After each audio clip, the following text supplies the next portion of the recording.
I began nursing because of my mum. I began on critical care because I knew help was needed. I started my nurse training in 1991, 30 years ago actually this year. It's been really, really tough working on the intensive care unit during the pandemic.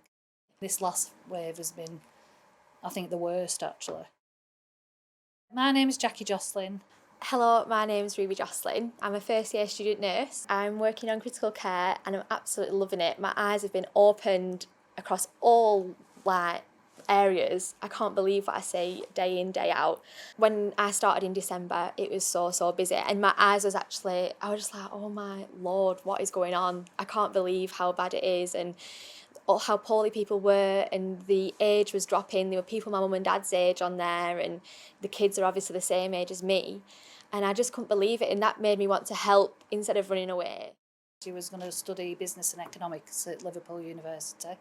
She had a place to start in September, and last year she obviously saw me coming home from work, and we like telling her tales of what I were doing, and I think she was slightly inspired. And then she did a total 360.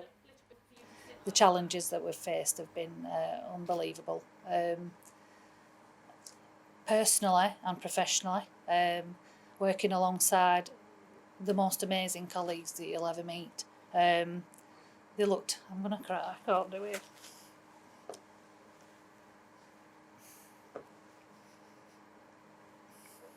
My dad got COVID late last year, and he was on the unit for 3 weeks actually. And he fought a good fight. He was a great character.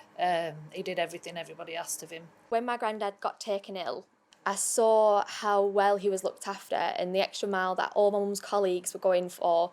That made me realise that I was in the right profession, and it made me want to help the other families that couldn't see their family members. It's just somebody's dying, the relatives aren't there, and you're holding the hand, they can't breathe, they're asking you, I'm dying, I don't want to die.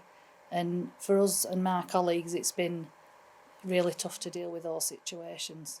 I'm obviously not like a proper nurse yet, so I was just doing the basic things like helping with washers and cups of tea and plaiting hair and all the basics like that, and chatting to them. And I think that's what they need, the patients. They need a friendly face, and that's what I want to be there for. I've told her she's not to stand around, there's always something to do. Even if she thinks there's nothing to do, go and talk to a patient or fill up the gloves or empty a catheter bag. There's always something to do, and she's took heed of my advice. There's always something to do. That is what she's told me. On my first ever shift on Boxing Day, she said, do not stand around. She said, I'll die if any of my colleagues tell me you stood around. I was like, okay.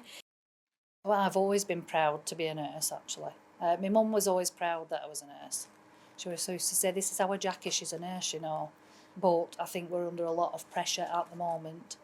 Obviously, I'm getting older now. Whether I can keep up with that pressure, I'm not sure. My mum is a tough nut. She's not stern, that's the wrong word. She is amazing. She's such an amazing woman.